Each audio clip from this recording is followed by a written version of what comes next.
This is Miles, broadcasting from the cold shell of Station Echo 3. Buried beneath what used to be the Front Range, the signals faint tonight. Maybe the ash in the upper atmosphere is thickening again. Maybe the ionosphere is just tired. This morning, I opened the outer hatch to check the filtration drums. And the sky. It wasn't sky at all. It was copper. A dull, heavy copper, like the inside of an old blood vessel. Not red. Not gold. Just the color of silence. Ash falls like snow now, but slower. Less forgiving. It doesn't melt on your skin. It settles into your hair, into your lungs, into the pages of your memory. If you breathe too deep, it burns. If you don't breathe at all, well, then you join the quiet. We used to call it particulate drift. Now it's just air. People used to say, it's just dust. That was before the Rockies wore shadows like bruises, before the sky stopped raining water and started raining warnings. The mountains are shrinking beneath their own weight. The trees don't rustle, they rattle. No birds today, haven't heard one in weeks. Just wind like a dying breath through bent satellite dishes. And the hum of my transmitter, she's still holding. If you're out there, bunker-bound, sleepless, alone, you're not the only one. This voice is proof, not of salvation, just continuity. We didn't fall all at once. We're still falling. The crust is breaking. Not in theory, see, not in white paper abstracts or seismograph printouts, but in bone and breath. Today, tremors reached Denver again. Magnitude 6.3. Epicenter used to be Wyoming, but fault lines are lines no longer. They're spirals. Spirals of pressure, seeking escape, seeking release. The ground doesn't know boundaries anymore. I got a brief ping from a relay in Arizona. Only lasted 4 seconds, just long enough to say, surface collapse, mesa gone, 77 missing. We spent decades fracturing the ground for fuel, for gas, for lithium. Drilled so deep, we forgot the earth remembers. And now, she's remembering all at once. The North American plate is in recoil. A slow motion seizure from Yellowstone to the Gulf. Geologists used to say, we'd get warning. That was before the modeling broke, before the simulations froze and started spitting out impossible numbers. I saw one report, flagged classified, but who's left to enforce that? It said the crust could fold inward, like a lung collapsing. Not if, but when. Outposts in Oregon, New Mexico, Nebraska, they've all gone silent in the last 72 hours. Either the towers fell or the mouths beneath them opened. If you're near the Great Plains, avoid old mining sites. The ground under them breathes now, not like us, like something turning in its sleep, and it hasn't woken up yet. The Arctic is on fire, not metaphorically, not politically, literally. Methane pockets are lighting themselves across what used to be permafrost. The heat below is waking the ghosts above. I intercepted a voice recording from a polar station, Station Vostok 9, Russian. The engineer said the ground was sweating, not melting, sweating, beads of flammable gas forming on the ice like dew, then igniting in ribbons. Blue and silent, no wind needed, no spark, just pressure. Atmospheric scrubbers aren't failing anymore. They've failed. Entire networks offline. Nanofiber filters clogged with sulfur and soot. It's not just heat that kills now. It's the air itself. Too wet, too hot, too acid. Wet bulb thresholds crossed in inland Canada this week. That means the body can no longer cool itself through sweat. You sit, you breathe, you die. I had a colleague once, Marion, a climate architect. She used to say, the planet has fever dreams. She was wrong.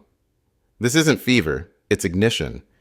Every breath we take now is taxed by the fire line.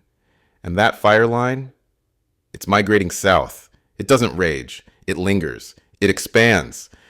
The poles were our warning lights. Now they're bonfires. And we're the moths who built too close. I remember Iceland, years before everything cracked. It was cold. Wind so clean, it tasted like metal.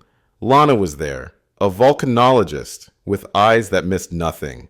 Not fissures, not tremors, not the slow way a glacier sighs when it's thinning.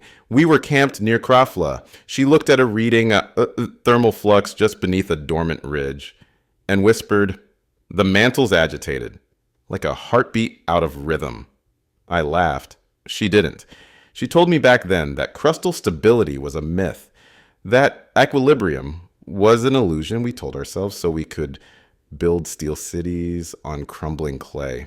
When I hear the ground groan now, I don't think of Richter. I think of Lana, half lit by geothermal glow, saying, "We don't live on the earth, Miles. We live between its warnings." She died in the first wave of quakes in the Aleutians. Or maybe she didn't. In some ways, she's still here. In every tremor I hear before I feel. Tonight I picked up something strange. A narrowband signal, bouncing off the edge of my eastern dish. Weak, ragged, but persistent. It's Morse. I haven't heard Morse in months. Thought no one still remembered how to use it. The origin pinged somewhere off the Marianas, deep water, a place where the crust is thinner than our bones. It was just one word, repeating over and over, RISEN. I don't know if it's a warning, a status report, a lie, or something older than language, but it's still coming through, steady, as if the ocean floor itself is trying to speak. I'll keep listening. This is Miles. If you're still out there, if you're still listening, the earth isn't quiet anymore. It's growling beneath us, deep and slow, like something ancient clearing its throat. Mantle plumes are rising through the cracks we made. Pressurized heat climbing up from the gut of the planet, not in violence, but in steady defiance. It's not an explosion, it's a breath. A long, molten breath through the seams we fractured in our hunger for more. We carved too deep. Hydraulic fracturing, thermal extraction, borehole mining, the technologies we called clean, innovative, necessary. They were scalpels into the skin of a patient we didn't understand. And now the infection is draining upward. I've seen satellite decay reports, or what's left of them. Thermal surges blooming like ulcers under the Earth's crust. Magma intrusions in zones that haven't seen lava in 1,000,000 years. It's not localized. This isn't Yellowstone. This isn't Iceland. This is planetary, a global push of heat toward the crust, a reminder that the Earth isn't dead rock. It's alive, and it's no longer passive. People ask why the quakes feel different now, why they hum before they strike, why birds scream before they fly. It's because this isn't just tectonic shifting. It's biological, rhythmic, as if something in the core is pulsing toward the surface. We gave it pathways. Now it uses them. The warmth that rises isn't the warmth of life. It's the warmth of awakening. Jakarta is gone. Not drowned, not burned, gone. I received a fragmented report 3 days ago. Said the western plate beneath the Indonesian archipelago cracked. Not slipped, not slid, cracked like glass under pressure. The sea rushed in, and then the sea fell because there was no more land beneath it to hold. It wasn't a tsunami. It was a swallowing, an inversion of gravity. The ocean didn't crash into the islands. It claimed them. Reports say Sumatra is splintered, Java is fragmented, Bali silent. I had a relay contact there, a linguist named Anwar. We used to trade recordings of old poems just to keep the words alive. His last message was only 2 seconds long, just breathing, then static. I imagined the islands, those strings of volcano-born pearls, tilting, crumbling, and descending. The earth beneath them hollowing like a lung, exhaling ash. The crust there was already thin. Subduction zones built like bruises. The pressure was old, but the trigger was new. Magma migration patterns had changed. The earth was softening from beneath. This wasn't erosion, it wasn't time, it was hunger. The mantle took back what we thought was ours. If you're near a coastline, any coastline, don't trust the ground. It's not yours anymore. There's ash in places that never saw eruption. Today I intercepted a drift report from central Spain. Ashfall 2 centimeters thick, but no volcano within 500 miles. Same from Morocco, from Ankara, from Quebec. Supervolcanoes once thought dormant are sighing now. Not with fire, with dust, with poison, with whispers of things buried too long. Calderas beyond the usual suspects, Long Valley, La Garita, Toba, are showing early-stage plume activity. Not violent, but persistent, as if the planet is bleeding slow. The old maps don't matter anymore. Dormancy is dead. The ash moves by jet stream, by planetary pulse, by breath. There was a time when eruptions had names, and places, and news cycles. Now the ash has no headline. Only drift, only haze. It gathers on rooftops where no one remains, on farmlands now too hot to till, on the windshields of trucks that will never start again. If you see ash where you shouldn't, don't look up. Look inward. The earth is exhaling. I met Koa on channel 11.344 years ago, before the ground spoke in fire. A mechanic from Kauai, voice like gravel and warmth like sunrise. He built a radio tower from aircraft wings and broken mirrors. Said the signal needed to bounce off something holy. Said the sky still listened, if we asked gently enough. We traded music, then messages, then silence as the fissures opened across the Pacific shelf. Last month I caught a faint echo. Koa's tower still pinging a ghost loop, still singing its test signal. A pulse every 6 seconds. Like a heartbeat that doesn't know the body is gone. I traced the loop. Quake mapped the coastline. His station is underwater now. Or worse, swallowed inland by one of the sudden drops where the earth folds in on itself, like a closing hand. But the loop is still there. Not because the tower stands, but because Koa coded it to last. A dying man's gift to the sky. If signal is song, then Koa is still humming. I played the loop back tonight, just once, at half volume. It ends with Koa's voice, quiet but unshaken. If you're hearing this, we stayed. We soldered every wire we had. We burned our breath into every wave. Tell them we held the line. That's all. No plea, no panic, just a declaration. It echoed in the concrete walls of my bunker long after the transmission ended, and I thought, maybe that's what we're doing. Not surviving, not enduring, just holding the line until it breaks, or bends, or sings back. This is Miles, on the edge of nightfall, reporting from beneath the mountain's throat. They said the danger was in the skies, in the ash, in the heat, in the things we could see. But the real fire, it comes from beneath. Farmland, if you can still call it that, it is cooking from the inside. Not from sunlight, not from drought, but from heat. Crawling up through fractured rock, rising slow through the bones of the earth. It doesn't announce itself with flame. It whispers, first in temperature spikes, then in wilted crops, then in roots that boil and split open like blisters. The ground exhales now, but not oxygen, not breath. Carbon smoke rises in threads, dark, odorless, acidic. You don't notice it at first. Then your eyes sting, then your lungs. They used to grow soy along the edge of the basin, wheat farther up. Corn until the husks turned black and brittle. Now the soil won't hold a seed. The microorganisms have gone dormant or fled or burned. In some places, the grass is still green on the surface, a lie dressed in chlorophyll, but just below, it seethes. And if you dig, even with gloves, the heat hums in your knuckles like a warning. We've taken to testing soil with strips of thermogel. Red means alive, white means death. Most of what we test now isn't red. It's ash. The earth isn't barren, it's fevered. And fever, unchecked, leads only one place. Still, a few have come seeking shelter. From the heat, from the silence, from the things they've seen buried and burning. They arrived just before sundown. 3 of them.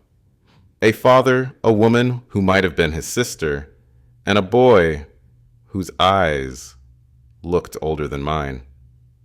They didn't speak much. Not at first. Just stood by the entrance to the bunker and waited.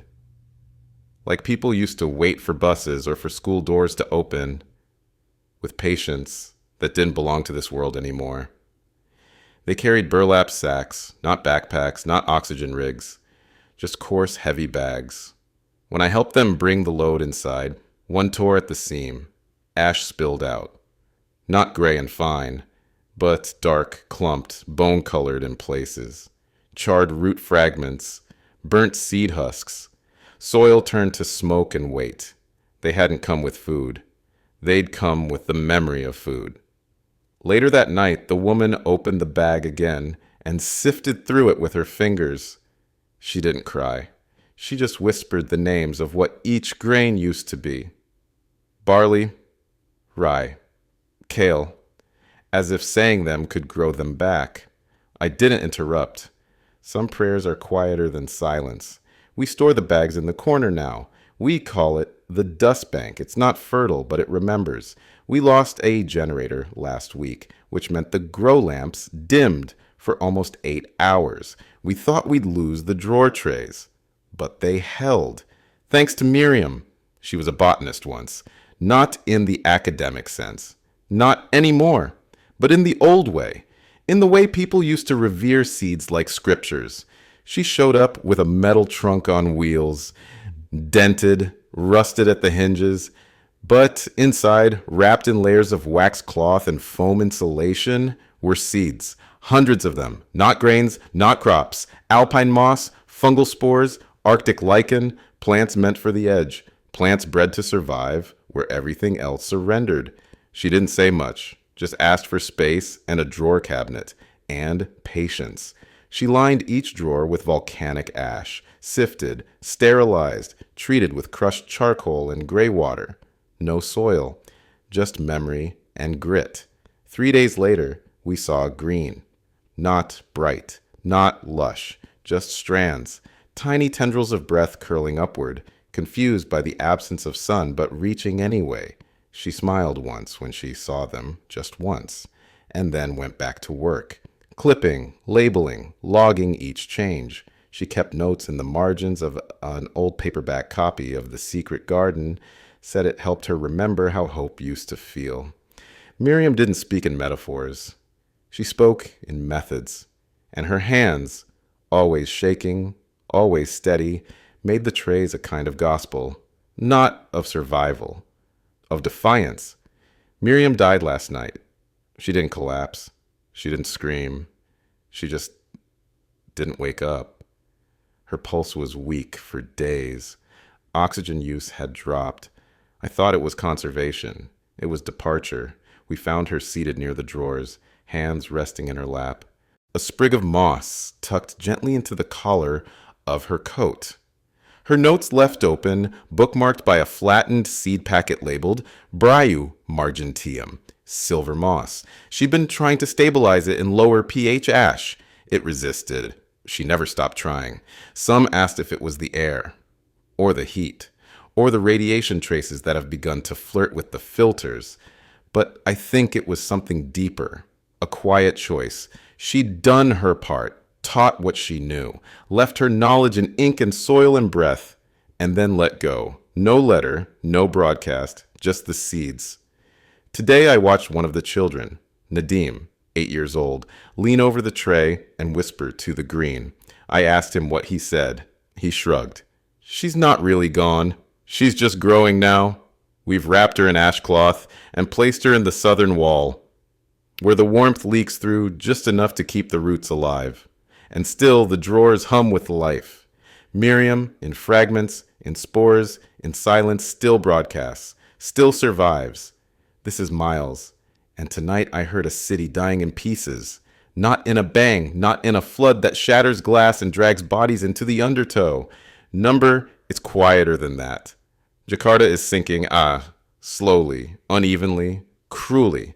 Half the skyline is already underwater. The rest waits for the tide, with cracked windows and rusted pride. The signal came in weak, buried beneath interference, stretched thin like breath through seawater. It was a relay tower, old, analog, still sending data pulses every 6 minutes. But this time, there was a voice layered over the tone. The voice didn't shout, it didn't plead. It just listed street names, one after another. Jalan Sudirman, Jalan Tamrin, Cikini Raya, places that no longer exist above the waterline. They sounded like memorials, like names chiseled into broken stone, like someone trying to remember what dry ground used to feel like. I closed my eyes and imagined what they see now. Satellite dishes submerged to their throats, traffic lights blinking underwater, taxis turned into tombs, and balconies, hundreds of them, waiting for footsteps that never return. They're not calling for rescue anymore, just broadcasting memory. It's strange how a city can die so slowly and still make it sound like a lullaby. If you're listening from higher ground, remember, this didn't happen in one day. The city that sinks every day used to rise with the sun. There are still people there. I can hear them in the background, faint, fragmented, like echoes stitched together with rust, a survivor channel cut in from the edge of Jakarta. They're transmitting from the tops of the monorails. Steel skeletons now, rising out of the flood like fingers searching for the past. They've built walkways across the rails, makeshift bridges, wire-lashed, plank-covered. You can hear the creak when someone steps across. The static flinches with every gust of wind. They talk in short bursts, code words, water levels, battery percentages. Every message feels like a held breath. One wrong sentence and the signal drowns. I caught part of one today. A woman's voice. Tower 8 is down. We lost 5. Rain took the ladder. No one panicked. No one asked why. The tone wasn't desperation. It was expectation. They've learned the rhythm of loss. Every down tower is another silence stitched into the map. But still, they broadcast. Not because help is coming, but because silence is heavier when you carry it alone. They used to call it subsidence, the slow death of a city's foundation, but subsidence sounds like a bureaucrat's word, a file folder word. What's happening in Jakarta, in Manila, in Lagos, in New Orleans is something else, something more alive. The land is collapsing beneath its own breath. Years of groundwater extraction left caverns where pressure used to live. The weight of buildings presses downward, with nowhere for the earth to push back. Add rising seas, thermal expansion, and storm surge feedback, and you don't need a tsunami to drown a metropolis. You just need time, and time, now, is merciless. Jakarta is sinking faster than any major city in history. Some districts drop by 10 centimeters a year, others more. Beneath it all, unstable clay, fractured aquifers, shifting silt. It's like watching a body dissolve into itself. They tried to build seawalls, pumps, channels, but the ocean is not something you negotiate with, and the earth doesn't wait for permits. The earth beneath Jakarta has made its decision, and the water, it doesn't roar, it rises, quietly, steadily, without pause. If you live by the sea now, listen not for waves, but for footsteps, footsteps that recede without returning. I want to read you something tonight. A letter I received 3 weeks ago, written in pencil on paper so thin it tore at the fold. It came from New Manila. No return address, just a name. Aiden, age 9. Dear Radio Man, we live on rooftops now. Mama says we're sky people. She makes us noodles when the water comes low enough. The birds land closer than they used to. They sit on the satellite dish and listen when she sings. Mama says the sea is learning how to walk. I had a dream. We floated to the moon in a house made of plastic jugs. I packed a spoon, a photo, and the dog's old collar. Sometimes I think the stars look afraid, but Mama says the sky remembers us. I hope you're warm where you are. From Aiden. I've read it 100 times, not because it gives answers, but because it reminds me why I keep this frequency alive. Hope is a strange creature. It can float on the thinnest roof. It can sleep in a boy's pocket, folded like a paper boat. Even in a city that forgets the shape of dry ground, hope finds a way to look up. Maybe Aiden's mother is right. Maybe the sky does remember us. The signal from Jakarta is quieter tonight. The pulse is fading. But just before the last drifted into noise, something came through. Not a voice. Not a warning. It was singing. Low, cracked, ancient, a melody without lyrics, a breath between words. I don't know the language. I don't think it has one anymore. Maybe it was a hymn. Maybe just memory, echoing through wires older than the storm. But it felt like a prayer. Not to be saved. Just to be heard. I recorded the frequency. I'll play it again tomorrow. Maybe someone will recognize it. Maybe no one will. But it mattered. Even now, beneath the waterline, someone is still singing. This is Miles. And tonight, the earth feels warm in all the wrong ways. We used to talk about warming like it was something in the sky, something we could track with satellites, blame on smoke and industry and greed. But what we forgot was that the earth could warm from within. Temperature reports from the subsurface sensors, what few are still transmitting, read like fever charts now. 2 degrees above baseline, then 5, then 10, enough to dry out aquifers, enough to kill everything that roots, enough to make the rock breathe sulfur. This morning, I got an atmospheric sample through the condenser, sulfur dioxide off the charts, hydrogen sulfide present, faint but growing. The air down here is filtered 3 times before it touches skin, and still it smells like eggshells split open in rot. That's not from above, that's from below. People used to worry about wet bulb events near the coasts, but now we're seeing them inland, 40 degrees Celsius, 90% humidity, and the body stops knowing how to cool itself. It doesn't sweat, it drowns in its own heat. You sit, you breathe, you overheat, then it's over. 3 more names on the board this week. 2 didn't make it back from the supply run. 1 never left her bunk. The vents have started radiating heat even when the scrubbers are offline. I wrapped the metal panel in thermal cloth last night.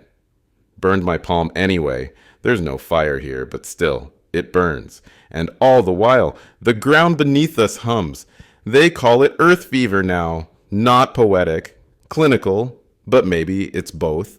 Maybe it needs to be. The phenomenon started subtle. Rhythmic pulses of heat surfacing in patterns. At first, it mimicked geothermal anomalies. Then, it stopped mimicking and started spreading. Through cracks, through bedrock, through fault lines we once called stable. A few of the old seismology logs describe it like this: a pattern of expanding thermal zones radiating out from deep fractures, following no known tectonic rhythm, no pressure release, just waves, as if the earth was exhaling heat in intervals, like breath, like pulse. It's not random. It moves. You can feel it if you lie down on the concrete long enough. A faint warmth, a strange cadence, too slow to be machinery, too steady to be natural. Daria was the one who called it fever first. She said the crust was responding like a body under siege, pushing heat to the surface like inflammation, like rejection, like the earth trying to burn out an infection. Maybe that's all we ever were. She used to be a field medic, not military, relief corps, back when that still existed. Now she's the one keeping people breathing down here. Daria works without gloves now. The rubber melts too fast. Her fingers are cracked from antiseptic ash and exposure, but she doesn't flinch. Never does. She made poultices from crushed charcoal and sulfur-treated moss, cools burned blistered skin with slurries made from rehydrated algae packs. Filtered water is reserved for drinking, so she steams her wraps instead, using geothermal warmth. It's not medicine, not really. It's memory, applied with pressure. 3 of the burn victims last week had walked too far across scorched soil, barefoot trying to escape a collapsing ridge. Their souls were blackened, skin splitting like parchment. Daria didn't ask how it happened. She just muttered, "We were never meant to stand on fire." Sometimes, after dressing wounds, she just sits by the vent and writes in a little book she never lets go of. I caught a glimpse once. Lists of symptoms, yes, but also poetry. In the margins, about skin and heat and the sound of pulses beneath rock. Daria says she treats people not because she thinks she can save them, but because someone should still try. The heat rises, the lights flicker, the filters clog again, and she keeps her hands moving. Daria's coughing more now. Not from the ash, not from infection, from something deeper. The dosimeters we rigged from the old monitoring stations flicker irregularly now. Beta levels are rising, even inside the bunker. The shielding was meant to last decades. It's been 5 years, maybe 6. Time smears when you sleep in 2-hour shifts. The radiation isn't dramatic. It's not the burst from an explosion or the green glow of a storybook horror. It's quieter than that.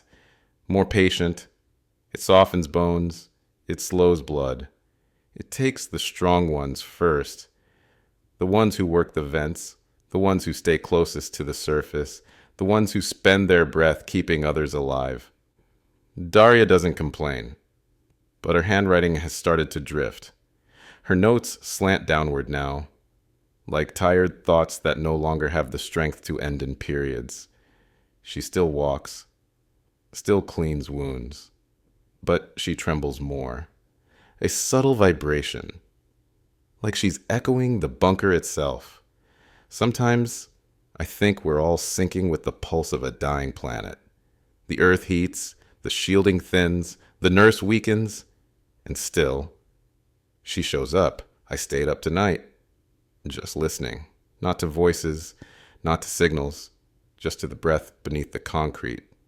It hums, like a fever-breaking skin, like the memory of a heartbeat trying to return.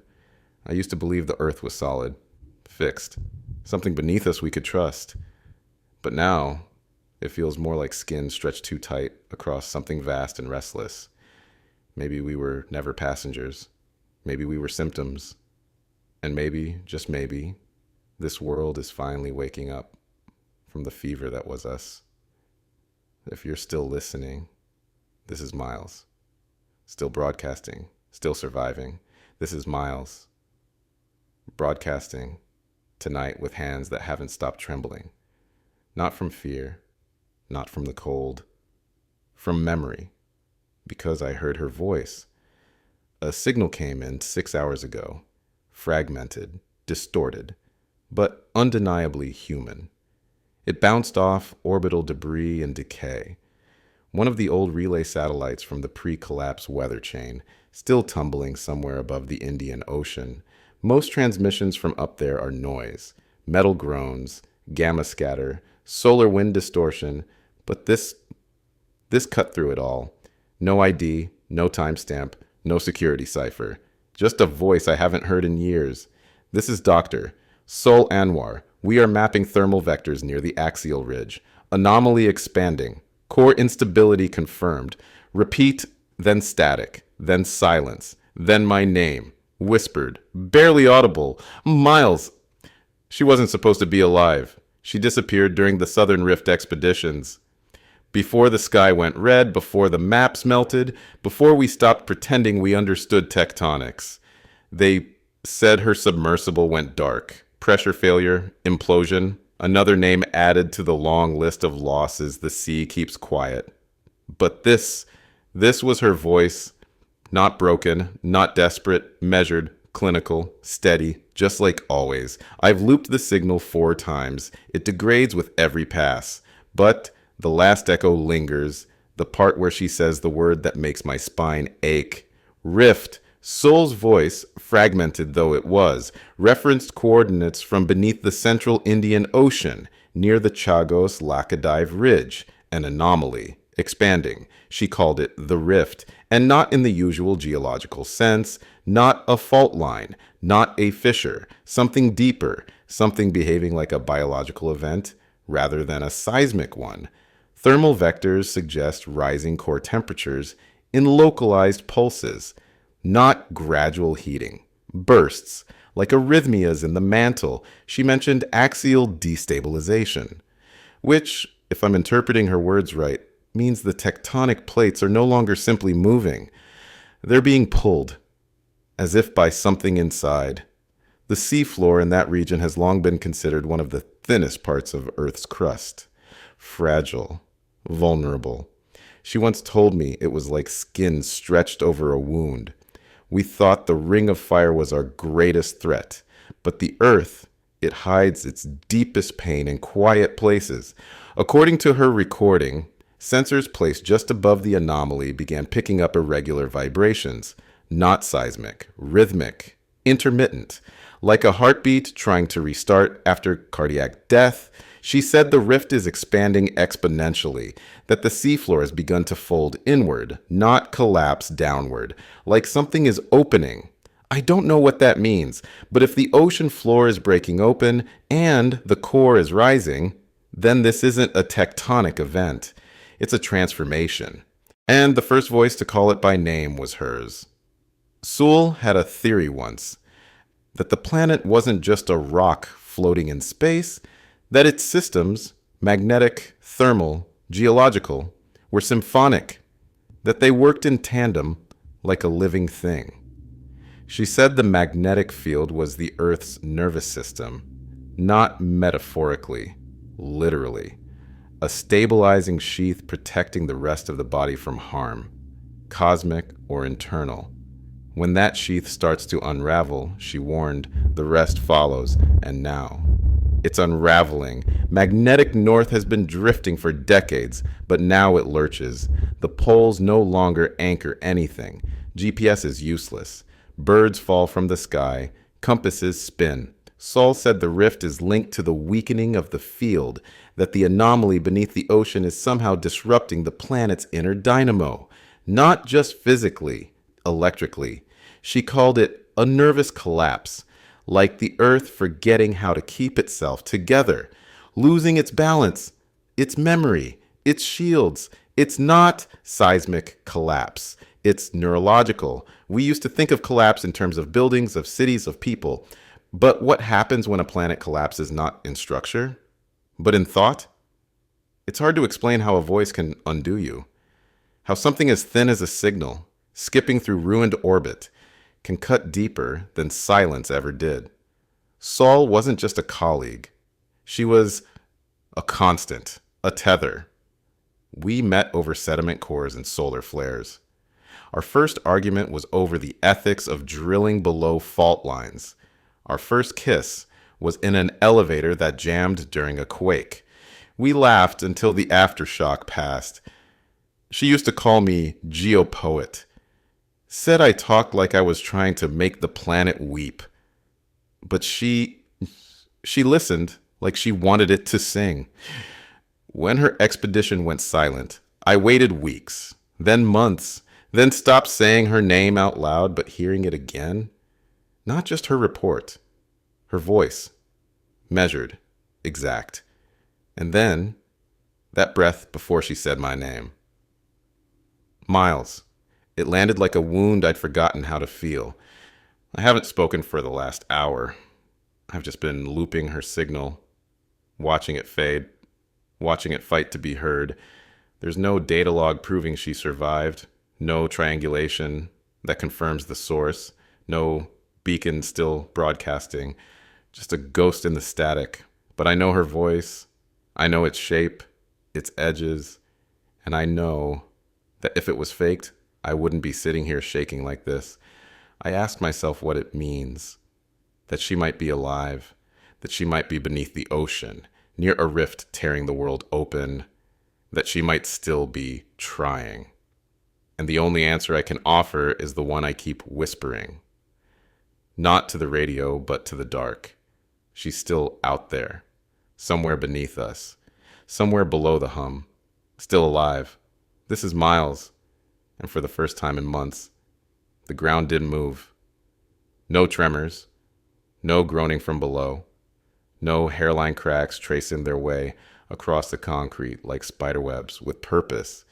Just stillness. I don't trust it. But I'm grateful.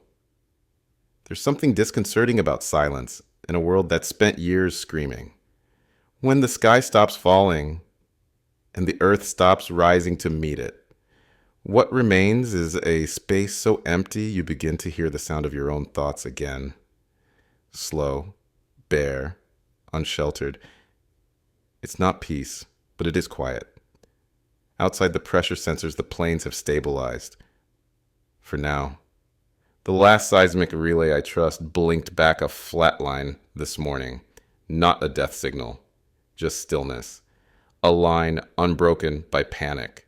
I find myself holding my breath anyway, waiting for the ground to remember what it forgot.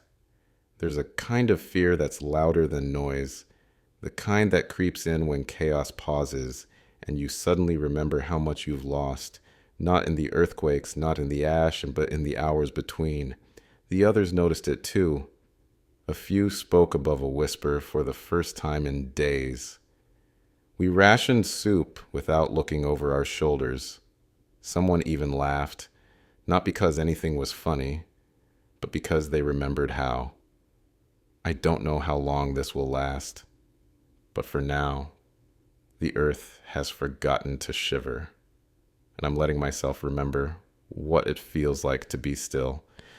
I stepped outside the hatch this morning, didn't say anything, just opened the seal, climbed the iron steps, and stood in the air that still carries the memory of sulfur and distance.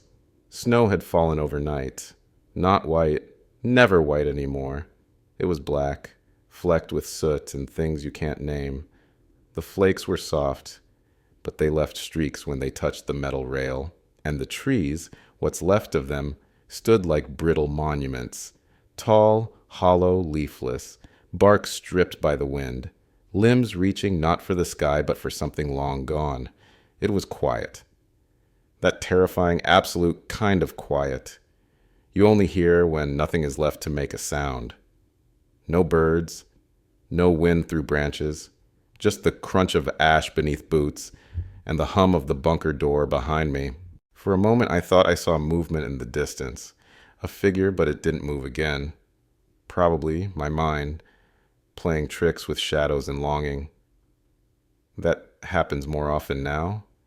I stayed out there longer than I meant to, just breathing. Watching the black snow fall against the bones of the world, it used to mean purity, renewal. Now it means aftermath, it means absence, it means mourning. But even still, something in me wanted to lie down in it, not to sleep, just to remember what it felt like to be held by the sky. Juno doesn't speak much. She's been with us for, I don't know, weeks maybe, or months. She came in with a small group from the southern basin, her eyes wide but empty. She's blind. Has been since birth, they say. But she sees in her own way. Hears in ways the rest of us forgot. She always sits near the transmitter, fingers lightly brushing the edge of the mic, as if she's waiting to catch a song carried on static. Sometimes she hums, melodies no one taught her, old lullabies she couldn't have known. She says they just come. Yesterday she told me the raven outside was her mother, that it follows her because it remembers, that birds can carry memory better than people do. I asked her why it never lands. She smiled like I'd missed something obvious and whispered, because she's still looking for somewhere safe to rest. She spends hours tracing moss in the grow trays, whispering to the leaves, saying things no one else hears. The others let her. Even Daria used to say, let her hum. It keeps the silence honest. I don't know if she knows the world is ending. I don't know if she needs to know. Maybe for Juno, the world never started the way it did for us, with sky and ruin and expectation. Maybe the world she carries is quieter, warmer, built of song and wings and things that still know how to return. There's something about this stillness that doesn't feel like an ending. It feels like the moment before, not the silence of death. I've heard that. I've felt that. This is something else. A hush with breath in it. Like the earth paused, not from exhaustion, but anticipation. Maybe not all silence is absence. Maybe some of it is gathering. Juno said something earlier. She said, "It's not done yet. It's just listening." I asked her what. She just pointed upward. Not at the ceiling, not at the sky, just upward. Sometimes children know things the rest of us can't afford to believe. I don't trust this quiet, but I don't fear it either. Not tonight. Because maybe, just maybe, this stillness means something is about to begin again. Not as it was, but as it might be. If you're out there listening, surviving, take this breath, hold it, not in fear, in hope. This is Miles. And tonight, I spoke with Elias Strand. If you've tuned in before, you know his name. Former geophysicist, evacuee from the wreckage of what used to be CERN. He sleeps 2 floors above my transmitter, rarely speaks, never jokes. But when he does talk, the air feels heavier. Like truth burns more oxygen than lies. He told me the poles are no longer where we left them. Magnetic north used to drift slowly, a few kilometers a year. Then it started lunging. First 20, then 60, then 100 clicks in months. Satellites lost calibration. Migratory birds spiraled and vanished. Digital compasses jammed or flipped entirely. Elias says the field is in free fall. The magnetic shield that once held back radiation, solar wind, charged particles, it's thinning like old paper. Holes bloom near the equator. Radiation gets in where it never did before. Machines stutter. Clocks lose seconds. Animals forget where home is. He called it the day the sky forgot its north. Not just in geography, in meaning. Because when the field dies, up becomes unreliable. Maps go mad. Even the birds, those ancient navigators, spiral downward like falling needles. The earth still spins. But orientation, direction, trust, all that's dissolving. I've lived through quakes, through storms, through fire. But this is different. This isn't the world shaking. It's the world losing its memory. And there's nothing more terrifying than a planet that forgets how to hold itself together. Elias said it slowly, like he didn't quite believe it himself. The inner core has reversed rotation, not a hypothesis, a confirmation, based on seismic echo patterns, heat plume deflection, and the timing of tremors from Chile to China.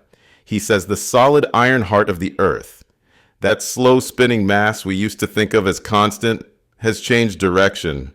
It still spins, but not with us anymore.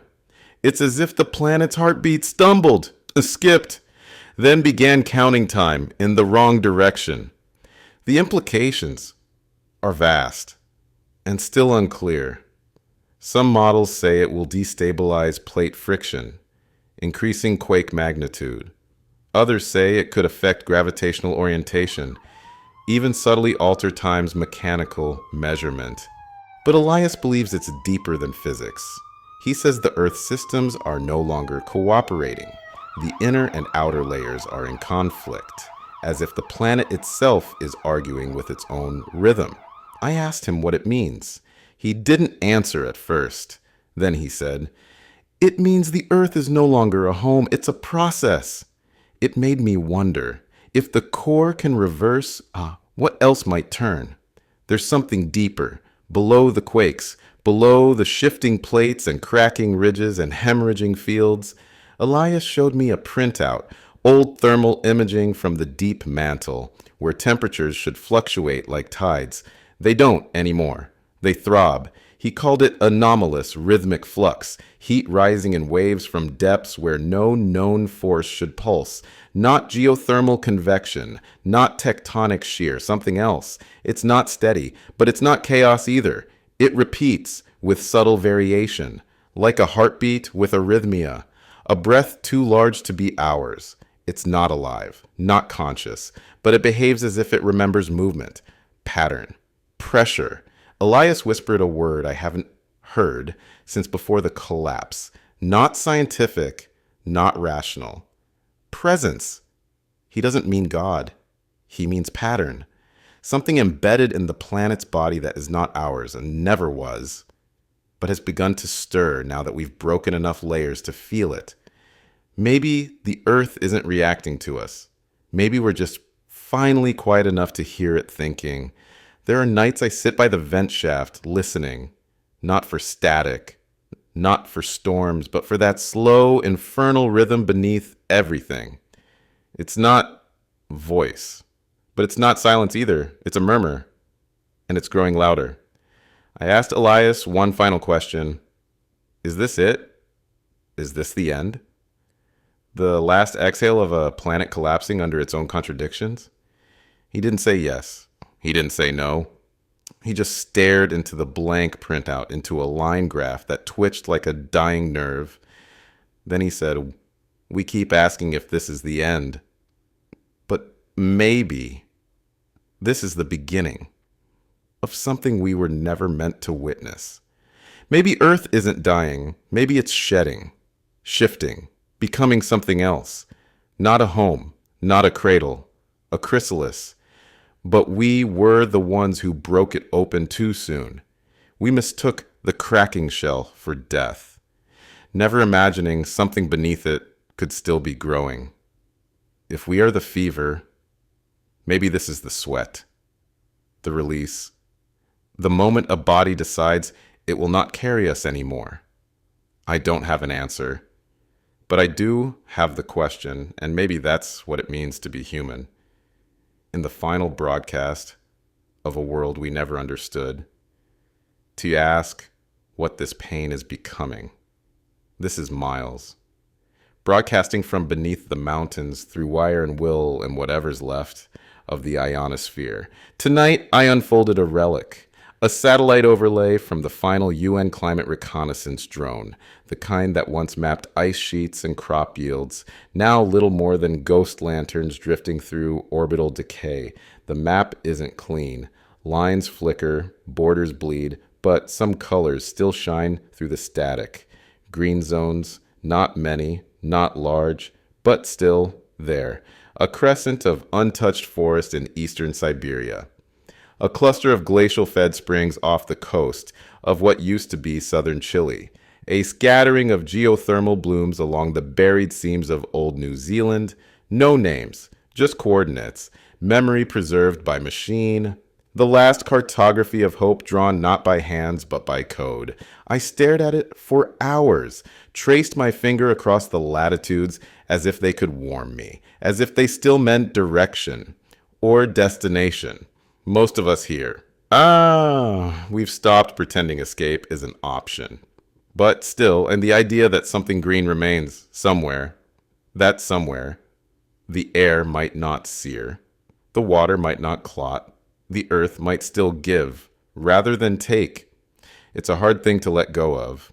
I copied the coordinates, marked them on the edge of the map with a red wax crayon I've kept since the collapse. It still smells like childhood. The satellites are gone, but the last map remains, and sometimes that's enough. I scanned the frequencies tonight, one by one, patiently, like dialing through a dream. Each coordinate on the map came with a corresponding evac frequency, backup comm bands for survivors to ping. We were told they'd be automated, self-sustaining, always listening. They're not. 47.6, dead. 92,1 статичний, 113.8 garbled echo. Some offer nothing at all. Others whisper fragments like old code bleeding through water, but mostly it's silence. I wrote down each result on the bunker wall, a little row of tallies under response. It's almost empty now, except for one.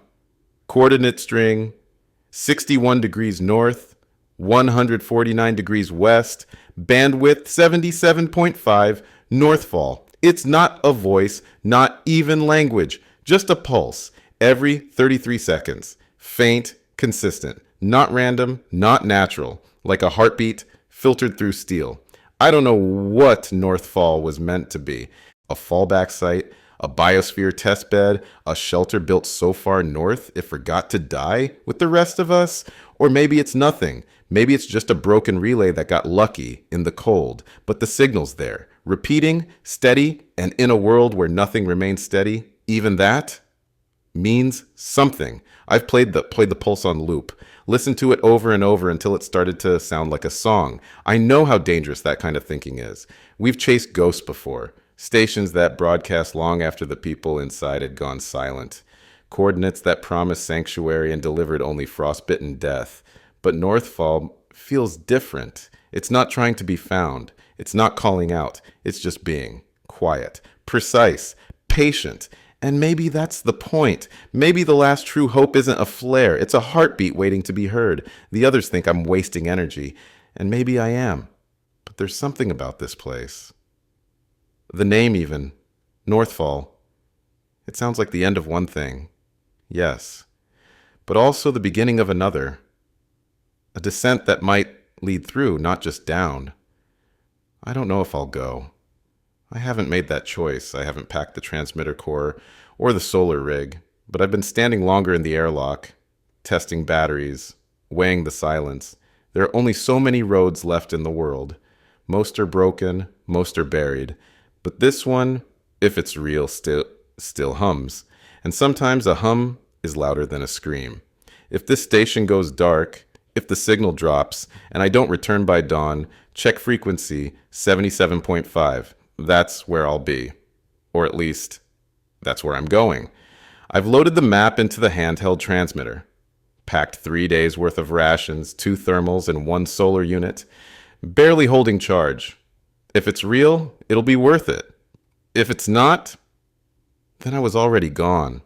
We weren't meant to stay buried. We weren't meant to survive only by hiding. Something in us, the part that remembers the sky, the soil, the names of birds, still wants to go, even now.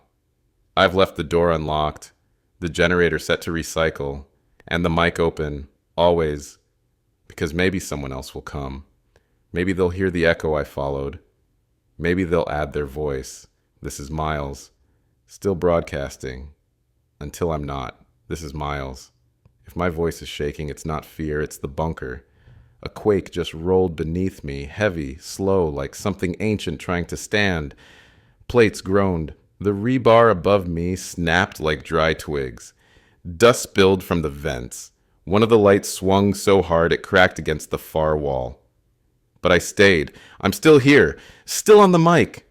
Because if the earth is falling apart, I want someone to remember that we sang while it did.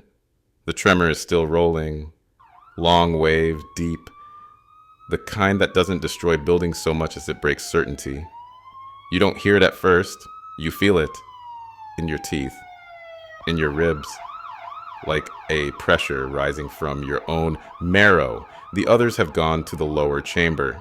Standard drill. Wait it out. Conserve power. Brace. Breathe shallow. I chose to stay by the transmitter because someone might be listening. And if not, well, it wouldn't be the first time I spoke only for the silence. This isn't the first quake, but it might be the last before something changes, before the mantle finally tears through the crust and makes us all equal, under ash, under sea, under time. The sound is everywhere now, like drums, far away and growing closer. Not music, not war, just a body shifting. The earth is shaking, but I stay. The shaking has slowed, not stopped, just changed. Now it's more like breathing, ragged, shallow. Like the planet's lungs are filling with their own dust. While it settles, I want to speak of memory. Not because it matters to the quakes, but because it matters to me. When I was a child, my mother played piano. Not well. Her hands were stiff from years in cold factories, but she played anyway. Her favorite piece was something soft and slow, a nocturne, I think. She never remembered the composer, just the shape of the keys. I remember how her fingers would hover before each note, like she was waiting for the air to tell her if it was still safe to go on. That's how I speak now, hovering between words, listening to the world in between. I remember the sea, the way it used to sound at night when we'd leave the windows open before the shoreline moved inland and turned to salt. I remember the stars above Iceland, so bright they seemed fake. That was the first place I stood on volcanic rock and felt the earth breathe. I didn't know then it would one day pant like a dying animal. And I remember soil, real soil, the smell of it, alive, worms and rot and things that gave. I buried a photograph there once, and when I dug it up, it had become something else. Blurred, faded, but still there. That's what memory is now. Faded, but still here, still mine. We came from fire. That's the truth no one likes to remember. We built homes and stories and civilizations on the cooled skin of magma. We pulled heat from the earth and called it progress, burned forests and called it expansion, built weapons from the bones of stars and called it safety, and now the fire is beneath us again. Not angry, not moral, just rising. I've watched maps disappear, watched cities fold like paper under pressure, watched the horizon glow red without a sun, and still, I sit here because I believe in echo, that what we send into the world lingers. That voice is a kind of ash, weightless, but impossible to erase. We were born from fire, and now fire claims us. But that doesn't mean it erases us. Somewhere, even now, a signal is traveling. Through dust, through vacuum, through the holes in what remains. A voice saying, we were here, we endured, we tried. Not gods, not saints, just witnesses. Still burning. Something's coming through. I almost didn't hear it. Buried under the low-band hum, wrapped in layers of decay, but then it pierced. Sharp, clear, unmistakably human. Northfall receives you. Repeat, Northfall receives. A woman's voice, steady, calm, no urgency, no panic. Just a voice that had waited long enough to sound like the earth itself. I froze, forgot how to breathe, forgot the quake, forgot the dust in my lungs. I've been broadcasting into silence for years, and now, someone is listening. The signal's clean, not automated, not a ghost loop. It was her. Someone alive, someone waiting. I didn't respond right away. I just listened, over and over. Northfall receives you. My hands trembled, my throat locked, but somewhere under the collapse, a laugh cracked through. A sound I hadn't made in months. So it wasn't just myth. Northfall is real, and someone is there. I keep replaying the message. Each time it sounds newer, as if hope can age in reverse. We used to talk about the future like it was a country we'd move to one day, but maybe it was always a signal, faint, waiting, and now I hear it. Not a promise, not salvation, just proof that not all light has gone out, that not every frequency is alone. This is Miles, still broadcasting, still surviving, but maybe not for much longer. Maybe now I go.